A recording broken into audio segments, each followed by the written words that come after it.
A gente costuma, quando vamos começar a pesquisar algo sobre quântica, computação quântica, ah, a gente procura as palestras no YouTube, procura no Google, e a gente sempre acaba encontrando aquelas palestras tipo, bem físicas. Ah, quântica é alguma coisa que é lá no mundo micro. Aí pega e mostram aquele computador bonitão lá da IBM, diferentão. E aí eles acabam sempre falando essas partes que é mais, digamos, ah, futuristas, né, mais bonitas, e não é exatamente o que está acontecendo quando a gente vai lá e vai trabalhar. Porque quando a gente vai ver um artigo de computação quântica, o que você vai acabar reparando é um monte de equações com uma notação que ninguém entende. Tipo, se você for matemático, sei lá, do mestrado, e você não tem noção da notação, vai lá para os artigos e também não vai entender nada. Não adianta, tipo, então a computação quântica, ela é não só números muito difíceis, equações difíceis, como ela tem uma notação própria, e que inicialmente é uma barreira bem grande. Inclusive é onde geralmente o pessoal acaba fugindo do curso de física, que é quando começa a notação bracket, que é na parte de disciplina de quântica, é ali no quinto semestre, geralmente. Então é mais ou menos, então, tem várias barreiras. Porém, quando a gente vai trabalhar especificamente, por exemplo, com algoritmos de computação quântica, a gente não precisa necessariamente saber todos os conceitos, porque realmente é muito complicado. Não precisa realmente saber. Então, só a gente ter algum vislumbre, ter alguma noção de álgebra, já que acho que no segundo semestre de computação já tem, já é o suficiente. Noção de equações também é bem importante, porque muitos algoritmos que tem em quântica, eles usam transformar de Fourier. E aqui, como o pessoal está no início, pelo que eu vi a maioria, então eu teria que explicar transformar de Fourier em algum momento.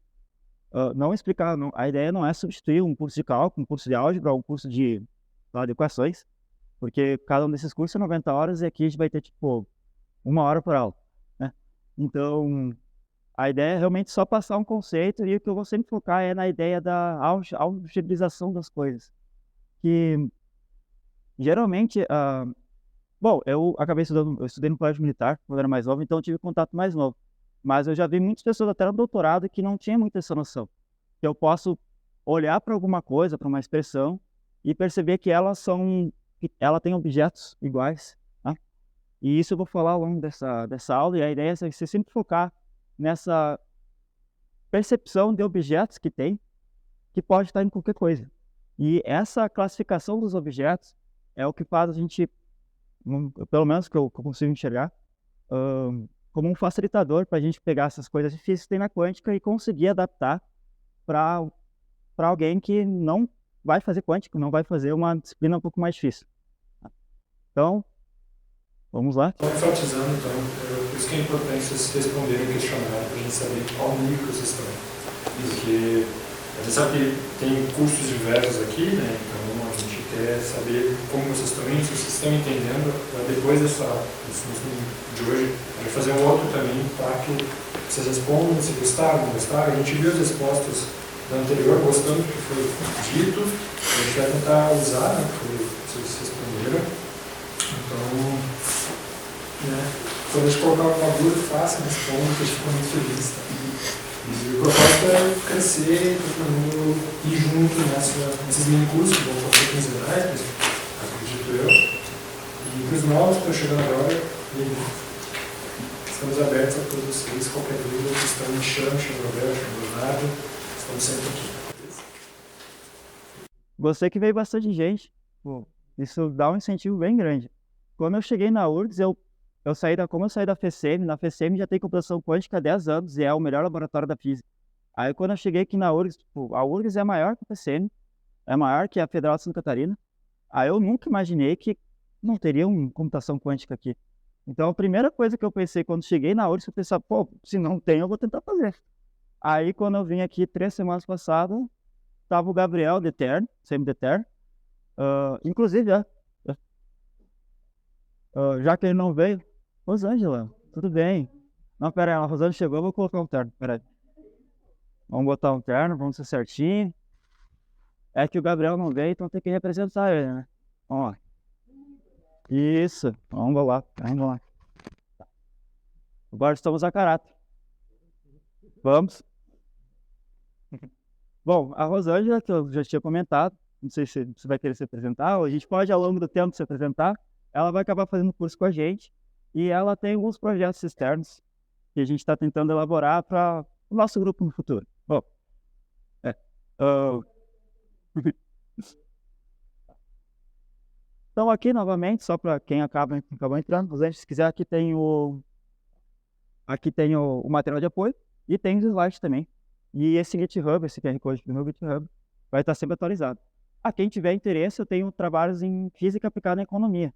No futuro eu pretendo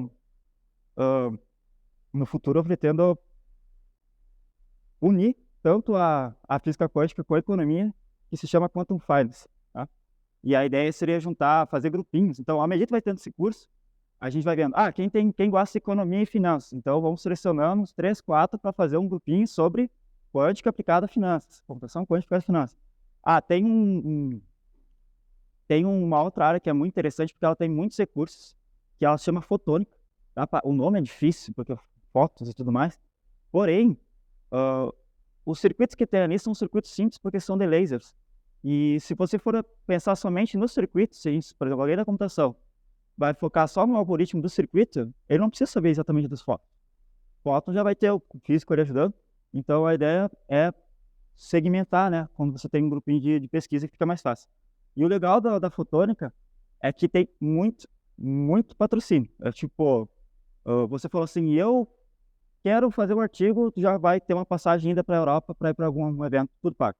É basicamente isso. Então, a ideia e dá para até 5 pessoas anual fazer uma coisa assim, a ideia é selecionar as pessoas que vão trabalhar com fotônica no futuro. Tem outros grupos, à medida que vão acontecendo, que nós vamos tentar também ver, como, por exemplo, a quântica era muito boa para trabalhar com noção de caminho menor, ou mínimo caminho. Seria normalmente os algoritmos de Dijkstra, e a quântica resolve bem. Então, sei lá, um dia, se a gente quiser trabalhar com alguma empresa lá, a Rondon, ou alguma outra empresa de veículos, né, que ela precisa otimizar suas rotas, aí a gente poderia apresentar algumas soluções. Isso é interessante, porque daí, então a gente não vai estar só fazendo um artigo, como também já criando uma espécie de produto para algo que no futuro vai ser interessante. Tá? Então, vamos passar para os objetivos desse curso. Eu já tinha comentado que aqui não tem como eu substituir uma disciplina de cálculo, uma disciplina de álgebra, não tem como substituir uma disciplina de equações, porém, é computação quântica. Então, aqui eu vou trazer a decoerência e eu vou fazer o seguinte, tem muito cálculo e a gente tem que se acostumar com isso. Mesmo a gente podendo se aplicar aos algoritmos e ficar na programação do Qiskit, do Python, você vai ter que ler o artigo. Você vai ter que conseguir, pelo menos, identificar quais são os elementos mais importantes. Então, a ideia seria introduzir os conceitos, que seriam os mais complicadinhos, e mostrar algumas aplicações diretas, para não ficar tão chato, tão metódico, tá? Porque senão a gente estaria fazendo curso de física ou de matemática, e a gente não quer isso. Outra coisa que é importante também, então, é facilitar esse caminho, como eu comentei, que seria da perspectiva algébrica. Porque se eu consigo ler os objetos que estão ali, eu consigo identificar, e até conseguir falar para o ChatGPT e nos ajudar depois. Bom, então como que vai ser essas aulas? Elas vão ser quinzenais, como eu já estava comentando antes, mas é sempre bom reenfatizar. Eu não tinha me ligado que vai ter festa dia 30, então talvez o cara vai ter que fazer algum rearranjo das datas, mas seria então, cada 15 dias a gente faz uma aula dessas. Então essa aqui, vamos voltar ali, seria a aula do estado 0.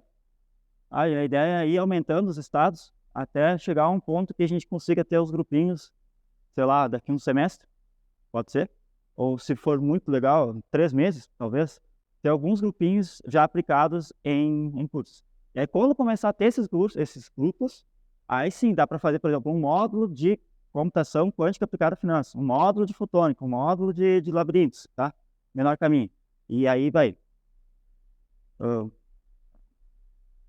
Então, essas aulas vão ser ministradas também conforme a necessidade dos alunos. Essa aula, ela tem, como eu vou acabar passando talvez muita informação, ela vai acabar tendo um caráter mais expositivo. Mas a ideia depois, para facilitar assim, a interação entre eu e vocês, tipo, como alunos, é entrar naquela sala que a gente estava semana passada, que ela é menorzinha e tem um quadro. Porque aqui, acho que eu não consigo pegar uma caneta e escrever aqui, né? Aí fica complicado fazer outros exemplos. E acho que é muito difícil ficar fazendo isso no computador, sentado aqui. Aí. Então, eu prefiro ter um quadro além dos slides, para que eu possa ficar interagindo.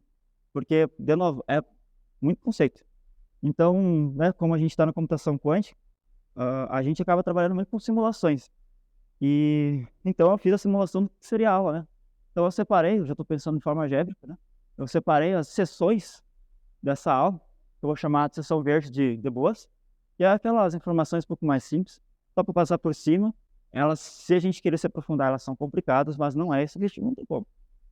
Aí vai ter essa sessão aqui azul, que seria muito conceito para uma aula só. Bom, como eu estou focando na parte algébrica, a ideia seria passar por cima, mas depois no final da aula ou nas outras aulas, se alguém realmente ficar tipo, eu não entendi isso aqui, tipo, eu preciso ter mais noção, dá para perguntar na próxima aula, eu fico. E uma coisa que eu vi que daria para ter uma necessidade, eu tenho um amigo que ele é professor particular e de matemática, e eu vou pedir para ele sempre ficar vindo nas aulas junto, para caso alguém tenha mais dificuldade em algum ponto específico, ele estaria para ajudar. Tá? E talvez no futuro a gente até possa fazer algum minicurso ou outro, que na real é uma coisa que a gente já fazia, minicursos de cálculo, pré-cálculo, cursos de álgebra, específico de coisas específicas de dificuldade de alunos. Tá? E aí finalmente vai chegar no que eu chamo aqui de parte vermelha, né? Que é isso aí que eu queria ver. Mas talvez, depois que a gente aplicar a decoerência na vida real, talvez esse aqui não dê tudo em uma hora, e o que provavelmente vai acontecer é isso aqui, né? Vai aumentar o deboço, é muito conceito, uma aula realmente vai ser muito conceito. E o que a gente queria ver vai ser tipo, é isso aí. Continuamos na próxima aula, que são os circuitos. Mas eu tentei fazer um circuito para a gente, pelo menos, ter noção que não é só matemática aqui, vai ter circuito e vai ter programinha na Qiskit. Tá? Então, como que a gente pode fazer as coisas? Tá? Esse curso tem pessoas de vários níveis diferentes, então eu fiquei pensando, o que seria o Starter Pack inicial? O que eu preciso para minimamente entender algum paper de quântica? Porque, por questão de marketing, eu coloquei epílogo lá no curso, que seria do zero ao paper, né? Mas o paper não é publicar um paper, talvez no futuro. Mas a ideia mais objetiva é conseguir ler um paper da área, tá? Seja qual for. Então, o que seriam os elementos básicos? Então, no DevOps, eu vou começar assim, ó, essa perspectiva algébrica das coisas. E vamos elucidar assim, ó, todo mundo já viu, né? Já costuma fazer operações básicas de matemática, né? 2 mais 3 igual a 5, tá? E a gente, pelo menos eu, até tem um professor chamado Anchieta, que ele falou isso aí pela primeira vez, e eu achei legal. Os meus colegas na sala ficaram horrorizados com isso, porque acharam que ele estava meio fora da casa. Mas eu achei muito interessante, e isso mudou completamente a minha perspectiva sobre o que seria matemática, que é essa questão de ficar objetificando as informações. Então, a gente poderia simplesmente ler 2 mais 3 e saber que é 5 porque a gente fez isso a vida inteira e fica repetindo, mas a gente pode pensar assim, ó, existem coisas, né, são os objetos que a gente vê, e a gente pode perceber que o 2 e o 3, ele é uma coisa que é diferente do símbolo mais, e que é diferente do igual. Então eu posso dizer assim, não, vamos chamar essa coisa 2, essa coisa 3, essa coisa 5, um objeto, e eu vou chamar aquele quadrado, e eu vou chamar essa coisa tipo números, não é uma classe de números, é um objeto matemático, números. E esse maisinho aqui seria um operador. E eu vou, então, como ele é diferente, eu não vou chamar de quadrado, eu vou chamar de esfera, bolinha. Então eu tenho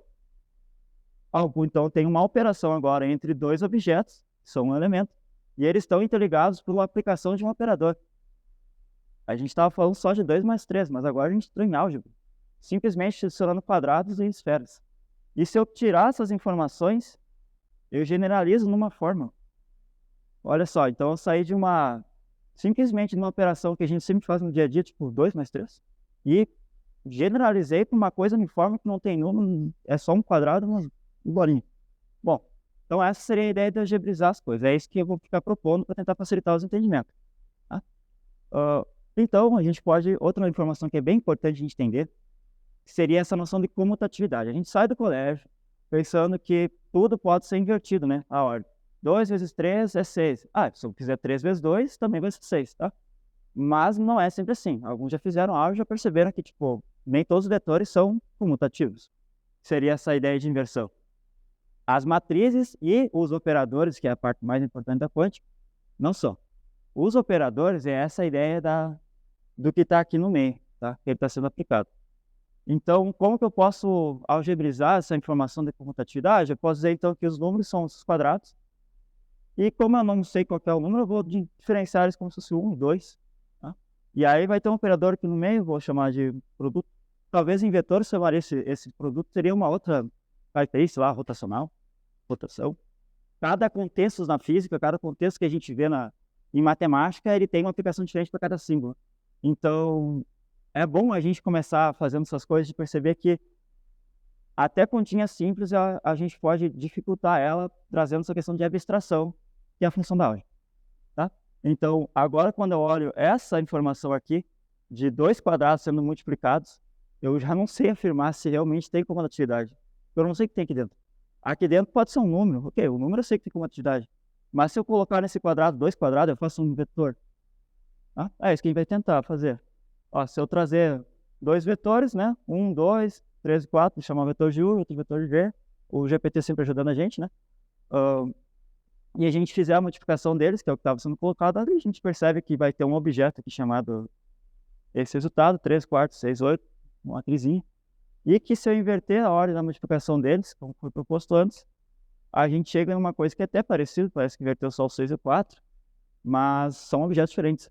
Então, nesse contexto aqui dos vetores, não é bem, não é comutativo. Bom, a gente pode testar também com as matrizes, né? Então, a gente pode pegar uma matriz A, uma matriz B, e fazer o mesmo processo. Vou multiplicar A por B, eu vou chegar nisso aqui, eu vou multiplicar B por A, e eu chego num objeto que é diferente. Então, sim, a comutatividade, ela não é necessariamente padrão. Porém, existe um arranjo dentro da quântica que a gente vai chamar de conjuntos hermitianos. Mas isso é muito complicado para falar em álgebra, isso vai ser nas próximas aulas. Então, a gente vai ficar só com essa noção de que, geralmente, na quântica não tem comutatividade. Tá?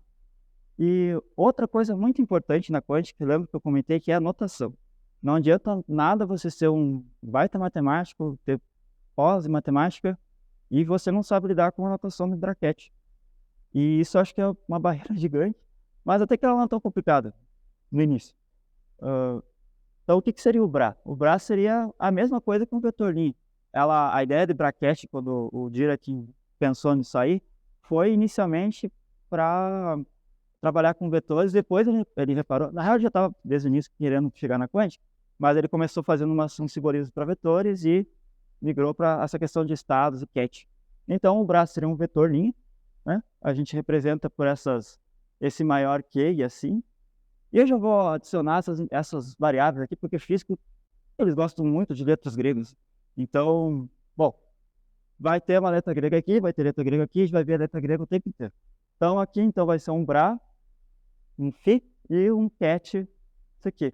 E a mesma coisa, ó. Se a gente pegar os vetores que estavam antes, é exatamente a mesma coisa. Dos vetores antes, pode reparar. O Uzinho 1, 2 e o V3, 4. E aqui vai ser a mesma ideia.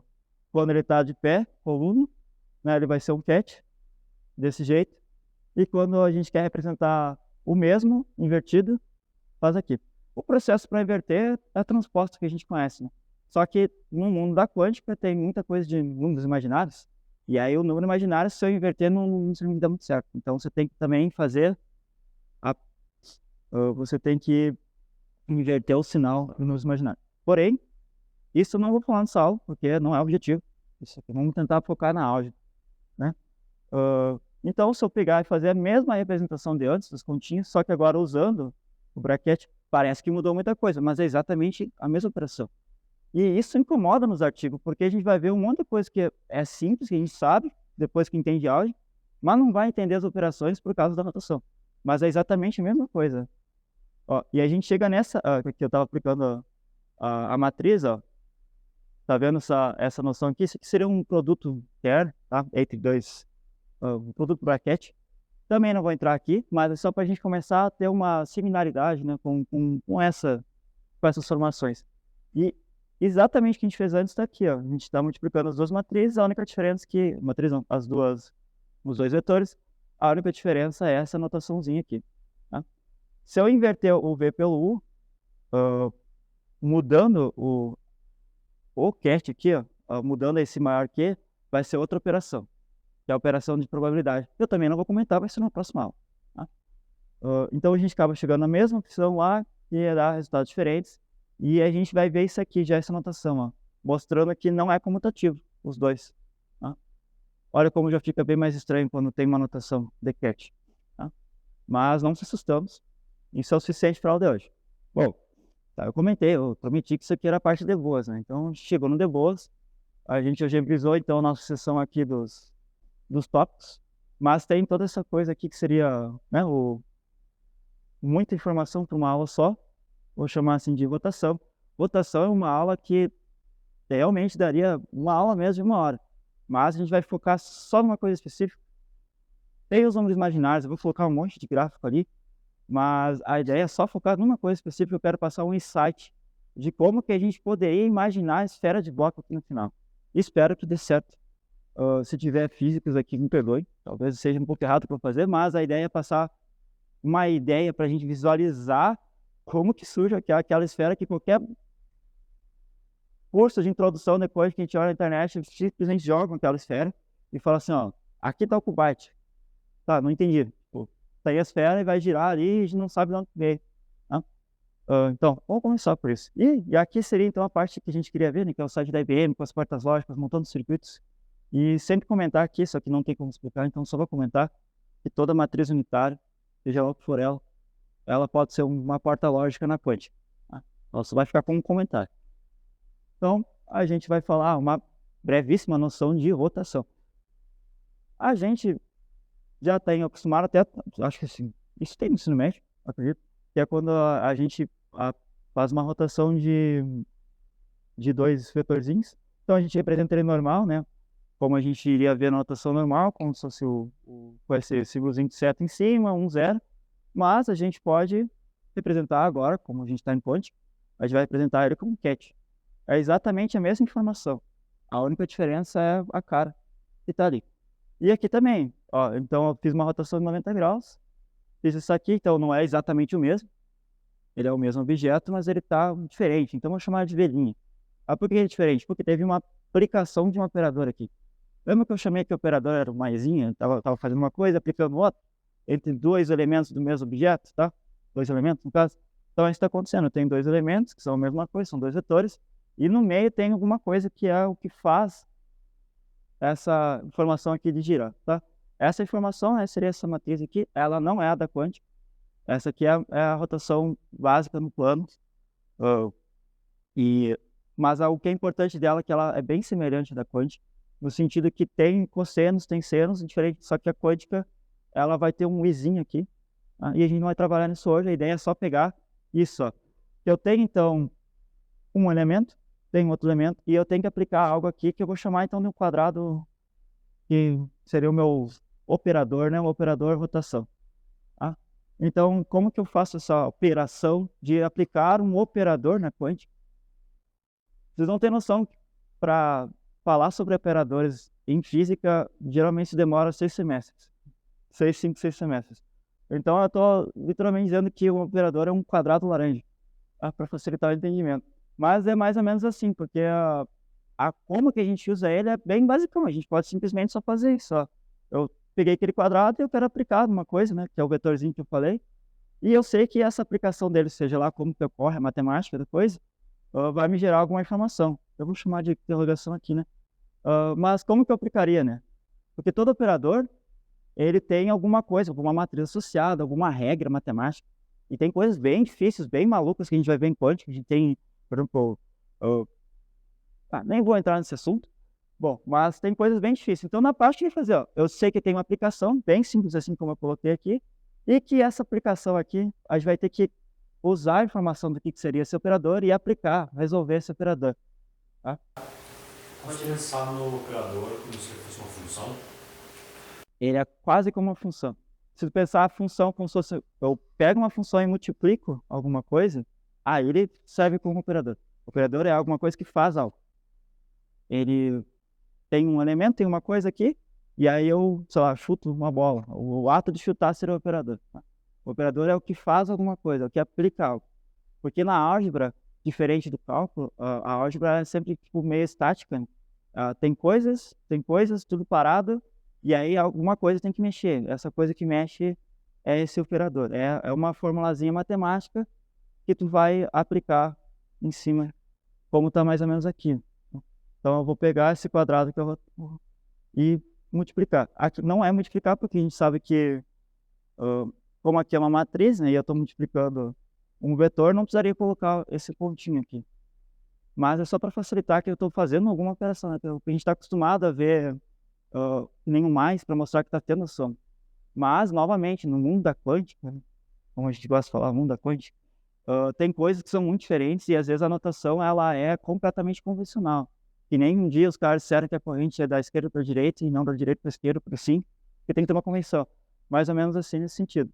Aí tem alguns pontos lá na álgebra que eles falam assim, não, tem que ser assim, ponto, então a partir daquilo ali, como alguém convencionou, todo mundo vai usando aquilo. E não tem necessariamente um porquê. É só porque precisa ter alguma convenção e o primeiro que fez, o pioneiro, vai levar essa convenção. Acho que quem é da computação está mais ou menos acostumado. Tem muita coisa em código que é assim também. Tá? Principalmente os marcados. Então, o que a gente faz? A gente vai pegar, vai usar, então, o que seria a definição desse operador, é o cosseno, θ. E eu sei que a minha rotação aqui, ela foi 90 graus, né? O que é 90 graus? 90 graus é 90 graus. Só que como a gente está em trigonometria, né? A gente vai usar π sobre 2. Então, eu vou pegar o π sobre 2 e vou aplicar, né? Π sobre 2 aqui nos θ. Vou fazer cosseno, π sobre 2, 0. Aí eu vou pegar no seno, vou fazer 1. Aí como isso aqui está menos, né? Vai virar menos. E aí o cosseno vai virar 0. Pronto, agora eu tenho o que é o meu operador com números, coisas que eu posso fazer. Então agora que eu tenho a informação do que é o operador, eu agora posso sim fazer a operação e aí eu chego no resultado. Tá? Simples. Outra coisa que é muito importante para incluir no Starter Pack, para a gente conseguir ler alguma coisa de quântica, é essa informação de números complexos. A gente costuma, principalmente quando está no início da graduação, saber que número complexo geralmente é só o númerozinho i, né? Que é o i, que quando está no elevado a zero vai ser 1, e que, né, aí você vai completando essa tabelinha. Mas o foco não é pensar exatamente como que você vai interagir com o i nessa aula, e sim tentar visualizar como que é os números imaginários. Os números imaginários é mais ou menos assim, ó, eu tenho uma reta que eu traço, né? Acho que todo mundo já viu isso aqui. Eu tenho uma reta aqui que seria dos números reais, né? 0, 1, 0,1 números da parte da real. E eu vou adicionar o imaginário como se fosse uma segunda coordenada. E aí eu vou trazer ela como se fosse imaginário. E aí o que acaba acontecendo quando eu faço dois planos? Um número, um objeto, vamos chamar esse objeto de número imaginário, ele não é um número normal como se fosse o 2, o 3, ele é uma espécie de vetor, ó. Simplesmente porque a definição dele vem de um plano que se chama plano complexo. E aqui especificamente, ó, ele está mostrando um círculo unitário, que isso aqui é importante, tá? Depois a ideia é a gente ir migrando, aí vocês vão reparar que vai passar para para uma esfera. Tá. Mas outra questão importante de se notar é que, ó, como ele é um vetor, então o ângulo é importante. Então, quando a gente está trabalhando com números imaginários, vai ter trigonometria, não tem como fugir. O número imaginário é trigonometria por causa que ele gera esse ângulo. Então, tudo que vai ter na quântica vai ter trigonometria, vai ter coisas com ângulos. E vamos então fazer agora um insight. Outra coisa importante que precisa ter de base assim, para a computação quântica é isso aqui. Tá? Coordenadas esféricas. Isso aqui é um bicho muito cabeludo. Geralmente é cálculo final do cálculo 2 ou cálculo 3, sei lá. Depende da qual é o curso. 2 aqui, beleza. Bom, é uma coisa bem complicada, mas a ideia não é ficar focando nas regrinhas, e sim na visualização. Vocês repararam que o que aconteceu basicamente foi, tipo, tinha um círculo aqui unitário, né? Que estava num plano. Aí daqui a pouco eu trouxe uma terceira dimensão aqui, e o vetor está aqui ainda. Tem um vetor ali, né? Tem um vetor, passou para um vetor. Aí, digamos que aqui o plano era um x, y, digamos assim, né? Um que era imaginário, outro real. Aqui, né? Um era imaginário e outro real. E aqui também tem imaginário e outro real. Tem uma coisa bem importante também que matemáticos, eles invertem. Na real, os físicos invertem. Os matemáticos foram primeiro, então é culpa dos físicos fazer essa confusão. Chato pra caramba. Que é não chamar isso aqui de φ e inverter. Porque você vai pesquisar na internet e isso é muito chato. Aí você vai ver que vai ter gráfico mostrando a mesma coisa e tá tudo invertido. Aí o que acontece? Aqui tá invertido, aqui tudo tá invertido. E aí você vai ter artigo que vai estar numa anotação e vai ter artigo que vai estar na outra. E aí tu fica, peraí, o que tá acontecendo? Meus cálculos estão errados, ou sei lá o que aconteceu. Mas não vamos entrar nesse assunto. Vamos só focar aqui, ó. essa esfera ela também tem um raio 1, né? Só que aqui o raio seria o Rho, né?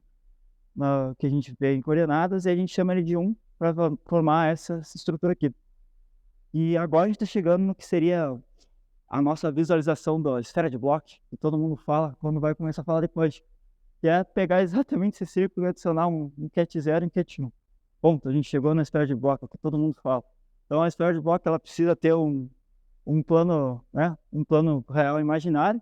No caso, o plano real, a retinha dos real é o x, e a retinha dos imaginários é o y.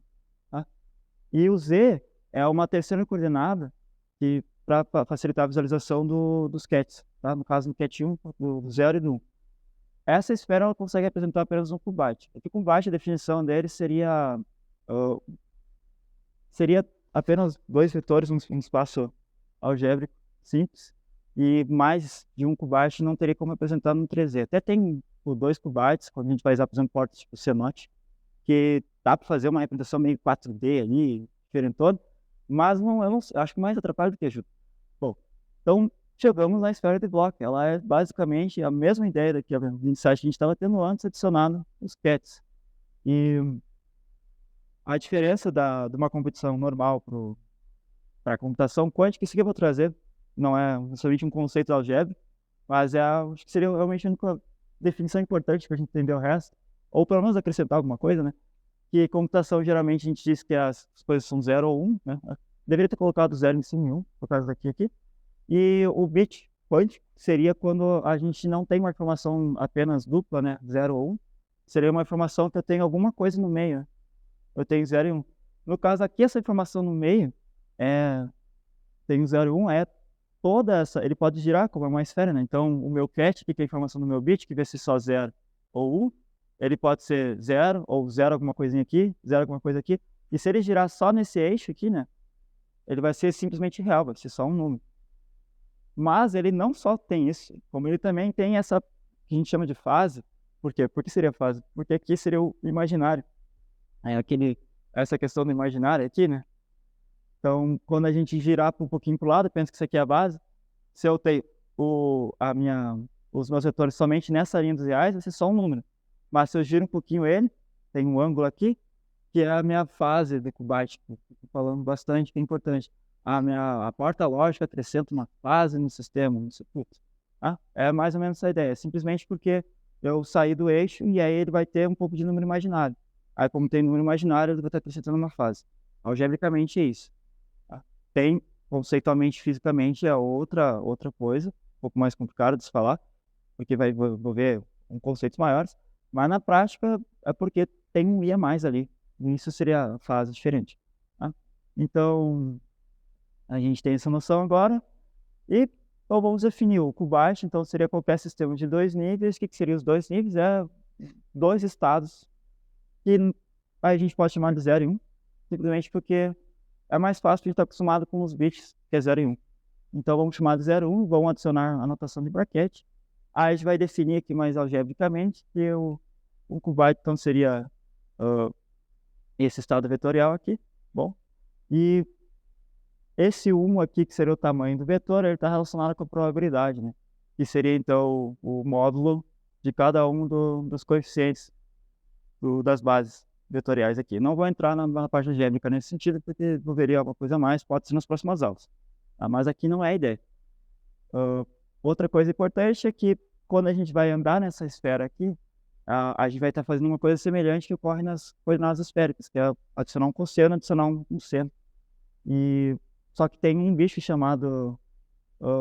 tá cortado aqui? Então, o bicho aqui que é o E, que seria, né, a forma de Euler, que parece estranho aqui, olhando, que ele não é um seno e cosseno, mas na verdade ele é um seno e cosseno. Então, essa esfera de Bloch, ela gira como se fosse uma rotação normal em coordenadas esféricas. Tá? É só senos e cossenos. Porém, quando eu vou aplicar ela para tentar girar o vetor, né? Digamos que eu quero saber um estado. Digamos que o estado aqui seria o polo norte, aqui é o polo sul, né? Vamos fazer aqui o I mais seria aqui e o I menos aqui. Por que eu vou chamar de mais? Porque esse aqui é o eixo que tem a ver com os imaginários. Então eu vou chamar de mais. Porque, de novo, Álgebra a gente dá nomezinhos simples para as coisas e chama de objetos, né? Então, se eu tenho uma reta inteira imaginária, eu vou dizer que o polo no lado vai ser mais y, por que não? E o que é menos, vou chamar de menos, tá? E eu vou trazer esses bloquinhos, né? Quando a gente vai tentar calcular direto onde está um estado, por exemplo, o estado mais, aqui, a gente pode simplesmente aplicar o φ. Dizer que o estado zero, então seria quando o θ é zero e o φ ele é zero. E a gente aplica na fórmula. Tá? Então eu vou lá aplicar usando o ChatGPT, né? Eu vou aplicar aqui, vou botar o cosseno de 0 sobre 2, né? Então vai dar 0, e dá 1, e 0 aqui dentro do argumento, e o cosseno da função, né, é 1. E eu também posso pegar o φ e aplicar como e. Tá? E aí eu vou chegar no seria o propósito zero. A gente pode fazer isso para todos, basicamente. No material auxiliar ali eu coloquei várias... né, gente? Vê? Tá? Pegar no meio. No material auxiliar eu coloquei botei todos os cálculos de todos, aqui eu não coloquei todos, no material auxiliar que estava lá no Playcode, e eu também coloquei como se acha outros vetores, tá? E tem uma coisa importante também, que a esfera de bloco, ela não necessariamente é a visualização que a gente vê na IBM, mas eu não vou falar isso agora, não vou falar hoje, vou falar mais, vou explicar qual que é a diferença, porque que tem esse aqui, bem que não é exatamente uma diferença, sim uma forma de representação entre uma e outra, e vai ser na aula que vem. Então a gente pode calcular o estado 1, então que é fazendo o estado 1, então seria o π, por quê? Porque ele é o contrário, né? Na rotação como se fosse uma coordenada esférica, e como eu não mexi, eu não adicionei uma fase, eu não andei um pouquinho para o lado, não tem um i, então ela vai ser zero aqui no φ, então ele veio para o outro lado, estado 1. Agora se eu quero adicionar uma fase, né, digamos no i, eu vou mudar o φ, que é a parte da forma de Euler ali. Então se eu mudo a minha exponencial na fórmula, num sistema, num circuito, eu estou dando fase ao meu circuito, estou dando fase ao sistema. Né? Bom, a gente conseguiu passar, né, rápido, olhando por cima nesses conceitos que eu falei que seria muita coisa para uma aula só, né? Eu acho que realmente muita coisa. E vamos ver, acho que vai dar tempo em uma hora. Então a gente vai conseguir entrar aqui nessa questão do que a gente quer ver, né? Porque a gente quer ter noção de aplicações, né? Que é o site da IBM, que geralmente todo mundo vê, e conseguir visualizar um circuito, como que eu vou aplicar um circuito de forma simples, né? Algebricamente. E quando a gente vai ver em papers, é bem complicado. Mas aqui, novamente, é uma simplificação, né? Então, vamos aqui, a gente conhece o site da IBM, e deixando bem claro que é um print. E essa tabela química aqui das portas lógicas, a gente vai dar um zoom nele. Vamos dar um zoom nas portas lógicas e a gente vai mostrar a matriz dessas portas lógicas. Porque lembra, isso aqui são objetos, cada um deles é um objeto. E que não é qualquer objeto, ele é um operador. Isso aqui é um operador. E o operador geralmente se representa como matriz, nem sempre. Tem outras formas de representação de operadores, tem outras formas de cálculo com operadores, mas a mais simples, que é um objeto que a gente conhece, que é matrizes, então a gente vai representar ele por matrizes. Então vamos chamar aqui nossos elementos químicos, aqui, o H, o Z, o óleo, né, que a gente conhece, vamos pegar essas 6 e vamos definir as matrizes deles. E perceber que agora ele não é só um elemento lá no circuito da IBM que eu vou botar ali e simplesmente vai fazer funcionar alguma coisa no meu circuito. Não, mas agora a gente sabe que é um objeto matemático, tá ali, é uma matrizinha. Que quando eu vou tentar trabalhar com eles, eu estou pegando essa matriz e aplicando alguma coisa. Então, o Hadamard seria esse 1 sobre raiz de 2. E já teve essas perguntas, e todo mundo que entra na quântica, eu começo a dar uma outra área da física, que acho que até mais importante quântica, que é mecânica estatística, sempre surge do nada esses 1 sobre raiz de 2 do nada, aleatoriamente, simplesmente aparece em tudo que é lugar. Mas é simplesmente pela noção de... é uma arbitragem, é algo arbitrário, que facilita quando a gente vai tentar fazer a probabilidade dos estados, que eu tenho que multiplicar os coeficientes. Vamos botar aqui essa questão dos coeficientes aqui. Quando eu tenho que fazer esse módulo, quando eu tenho o 1 sobre raiz de 2, ele vai me gerar um meio. E aí aqui eu tenho eu também vou ter um meio, que está no raiz de 2. Aí eu vou ter sempre 1. Então é uma forma de facilitar que eu sempre vou ter probabilidade de 100, né? E não, sei lá, 150 no meu sistema. Tem outras formas de se fazer isso aí, daí seriam outras configurações de cálculo, outras bases, mas a mais costumeira é essa, é mais simples. Mas é só para explicar de onde que sempre surge do nada o raiz de 2. Então o Hadamard então, seria 1, 1, 1 menos 1, tá? A porta NOT, ela tem essa representação na MBM, mas você pode fazer no QuickScript, ele é um X, e geralmente algebricamente representa como X também a porta NOT, seria Pauli X. A gente chama de Pauli porque quando a gente vai trabalhar o Pauli, né, quando ele estava organizando o sistema dele ele estava organizando um sistema lá de matemática e ele percebeu que tinha algumas propriedades interessantes nessas matrizes e ele percebeu que tinha um conjunto de regras que essas matrizes se multiplicam e elas sempre chegam a umas propriedades bem legais. E aí começou a se usar. Daí isso ficou conhecido como matrizes de Pauli. Mas para facilitar na computação, a gente vai chamar de porta norte, porta Y, porta Z, porque está o símbolo aqui, né? Não sei por que daria para chamar de porta X, né? A gente vê que nem todas as portas elas são matrizes 2, 2. Elas podem ser, por exemplo, uma matriz 4x4, a C-Not. Tem outras portas, elas são bem mais complicadas, essas aqui são mais simples. A gente vai mostrar, na próxima aula eu vou abordar todas as que tem na tabela periódica lá da IBM. Eu vou mostrar todas as matrizes e já meio que diferenciar, porque quando você vai ver os artigos, as portas, eu pelo menos até agora, as que eu mais vi foi de rotação. Aí as portas de rotação são um pouco mais diferentes. E, enfim. E essa raiz X, ela também é uma porta bem interessante, porque ela, quando você vai aplicar no IBM, parece que é quase a mesma, mas é bem diferente. Ela parece naquela esfera da IBM bem semelhante, mas ela tem uma diferença, e quando a gente olha algebricamente, a gente nota que aqui ela tem uma fase, né? E aí quando a gente aplica, ela vai dar uma diferença no tamanho dos vetores lá no circuito, mas eu não vou mostrar isso aqui. Agora a ideia seria como que eu aplico, então, como que eu faço um circuitozinho simples, um circuito, tá? A gente vai programar aqui, eu usei o Quantum Circuit, eu estou usando o QuickScript, tá? Esse aqui é um print do meu Jupyter. Eu gosto de programar no Jupyter, não sei se vocês usam outra ideia, mas eu gosto muito de Jupyter. Aí quando eu faço, usando o MPL ali com o Circuit Drive, ele vai ter esse tipo de visualização, né? Onde o meu Q aqui seria equivalente ao meu vetor inicial, aquele Vzinho, né? O meu cat. E aqui o H, ele vai sempre vindo para a direita. Se eu pegar e aplicar uma NOT, vai estar aqui em cima. Se eu pegar uma outra Hadamard, ele vai vindo para cá e vai vindo sempre da esquerda para a direita, no meu circuito, tá? Se eu tiver mais de um qubit como input, então vai ter mais de uma linha. Então se tiver 1 qubit, vai ter uma linha. Se tiver 2, se tiver 3, aí vai indo, tá? Mais ou menos assim. Então vamos tentar ver como que seria a aplicação desse circuito algebricamente. Seria assim, tá? A porta Hadamard, a gente chama ela desse objeto. Vamos chamar o estado 0 ali. Olhando o meu qubit, ele pode ser 0 ou 1. Então ele está representado com o meu Q aqui. Ele pode ser 0 ou 1. Quando a gente dá um nome matricial, ele matricialmente é assim, né? E aí o que eu estou fazendo? Eu estou pegando o meu H e eu quero aplicar no meu estado inicial. E eu sei que essa aplicação vai me gerar algumas contas, né? E eu vou ter um output. Então eu vou ter o meu operador, vou ter o input, que o input é a quantidade de linhas aqui. Então, se eu tivesse mais de um, eu teria mais de um aqui.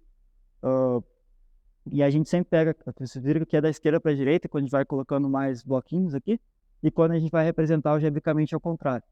Isso não é só aqui, isso é tipo em toda coisa com operadores. Os operadores geralmente são assim, a gente inverte a ordem, sai da direita e vai para a esquerda, tá? Pode não parecer importante, mas na quântica isso faz toda a diferença.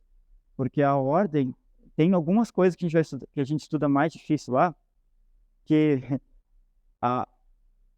se você, por exemplo, multiplicar uma vez ou duas vezes, muda completamente o sistema. Então, começa a ter umas contas assim, gigantes, que você tem que ficar dizendo, eu multipliquei desse jeito, e aí vai indo. Então, é importante perceber que tem essas diferenças de ordem aqui, né? Então, tá? Então a gente sabe então, que tem um operador, poderia aplicar qualquer outra porta aqui se fosse no lugar, né, algebricamente. E aí eu vou ter uma álgebra e vou ter um output. No caso, o output da porta Hadamard daquele circuito é isso aqui. Ele é uma centriposição de estados, onde eu tenho o meu 1 sobre raiz de 2, que a gente sempre vê aleatoriamente aparecendo nas coisas. Aí o meu 0 e o meu 1 aqui, né, o meu estado 0 e o estado 1, e está dizendo que ele está meio para cada lado. Se eu fizer a probabilidade dele, eu vou gerar que ele está em duas possibilidades, aí lá na BM a gente vai ver dois vetorzinhos, um apontando que metade está para cá e outra metade está para cá. Polo sul, polo norte e polo sul, o 0 e o 1. Mas o que seria essa álgebra aqui no meio? A álgebra é mais ou menos como a gente fez lá no início da aula. Pode perguntar.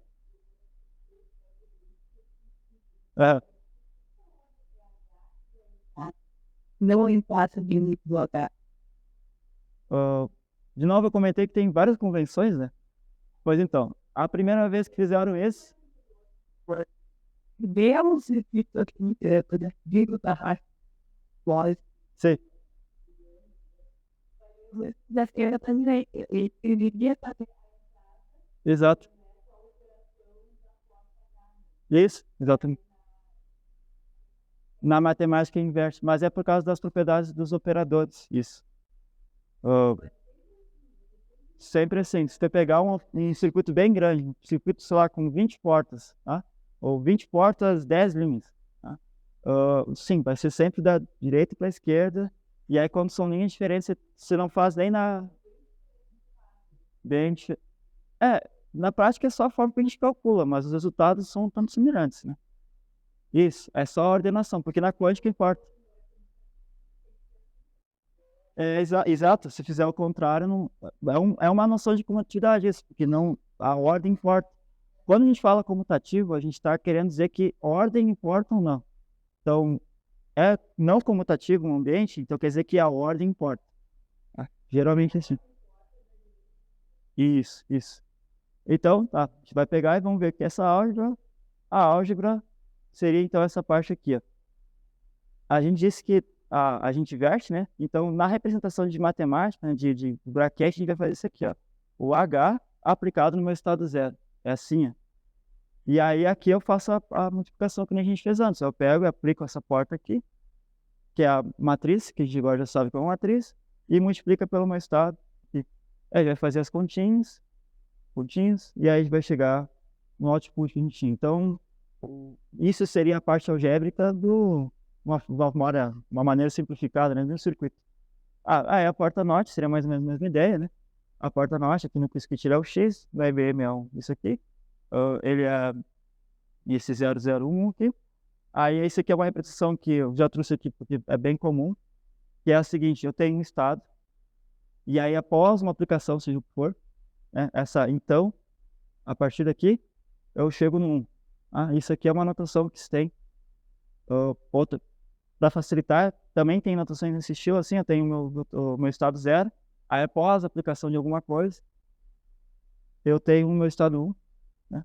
E aqui, como a gente vai tentar representar agora mais matematicamente, mas algebricamente, eu vou pegar e inverter, né? Essa porta e vou trazer a minha matriz para cá. É como se eu estivesse fazendo isso.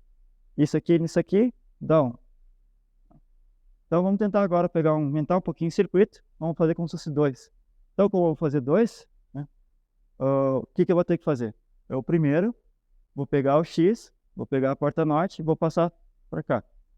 Só que ele é o último, então o primeiro tem que passar esse aqui, o H. Então primeiro vai ser multiplicado H, a porta radamar, e depois a porta norte. É assim que vai fazer.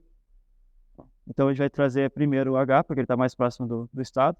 Então a gente vai multiplicar o H, a gente pode separar eles visualmente como se fosse dois colchetes.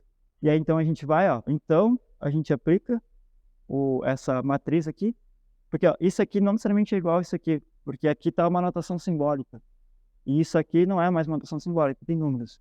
Então a gente não pode exatamente usar o símbolo de igual, tá? Por isso que tem essas setas. E na matemática tem muito disso aí, tem vários operadores assim para facilitar, às vezes não facilita tanto, mas para facilitar o entendimento do que está acontecendo. Então aqui seria, estou fazendo uma analogia dessa algo abstrato, de caixinhas e sei lá, para algo que tem números. Então eu apliquei o meu H aqui, como a gente fez a operação anterior, e a gente sabe que esse output é essa informação. Aí agora que eu tenho o meu output da primeira operação, eu posso sim aplicar a senote. Então eu aplico a senote, eu coloco a minha matriz e multiplico o output do outro. Coincidentemente, quando eu faço isso, aqui é só a repetição de novo, que que o meu mais é o estado que estava colocado ali, tá? Enfim, a porta Hadamard, ela pode ser, quando a gente sai do zero, a gente pode representar ela como, porque o estado zero é 1 e 0, como se fosse vetor coluna, e o 1 é o 0 e 1, então a gente pode representar assim, e quando a gente soma aqui, a gente chega como se fosse um vetor coluna 1, 1. Tá? É que é estranho quando pulo. E aqui é só para a gente ver de novo a notação, né? Como que seria quando está aplicado. Aqui já seria o mais é quando a gente chega no estado. Isso é importante, tá? Por que que aqui está mais? E na esfera lá de bloco a gente vê 2 vetores e aqui é só um, né? Só tem um maisinho. Porque o maisinho é como se fosse um intermediário. Lá eles pegam e separam, tipo, 0 para cima e 0 para cá, que são as probabilidades. Mas todo vetor na esfera, quando você vai representar, você pode representar assim, né? É uma opção. É representar como se fosse 1. Então, como tem um para cá e outro para cá, ele vai representar assim. Aí assim seria o mais, tá? Na esfera. Então, por isso que ele está como mais. Então, eu estou aplicando a minha porta NOT, X, no mais. Aí, então, eu posso representar assim também, que o meu X, então, está sendo aplicado na informação das continhas. E aí eu faço a abertura da matriz, do X. Então, eu substituo o X aqui, multiplicando. E aí eu faço o negócio e a gente acaba, coincidentemente, chegando no mesmo resultado que se fosse aplicar só Hadamard. Mas a gente já resolveu um circuito um pouquinho mais complicadinho, vamos dizer assim, mas ainda muito simples, né? Bom, o que eu queria fazer para a aula de hoje é mais ou menos isso, é passar essa noção de como a gente chega num circuito e pensa que o circuito pode ser uma coisa de objetos, álgebra. E aí na próxima aula eu vou pegar vários circuitos e eu vou tentar começar então a trabalhar circuitos que são 2 linhas, circuitos que são 3, e aí vai indo. Aqui de novo está o QR Code com o GitHub que tem esses slides, tem material de apoio. No material de apoio já tem vários circuitos já montados, um pouco maiorzinhos, tem até o circuito do Cenote, e eu vou atualizar ele. Provavelmente hoje eu vou atualizar ele de novo, amanhã, e sei lá, durante a semana eu vou atualizando. Não necessariamente vai ser atualizado conforme vai tendo aula, mas sim enquanto eu vou tendo vontade de fazer mais coisas, tá? É isso aí, gente. Muito obrigado por ter vindo.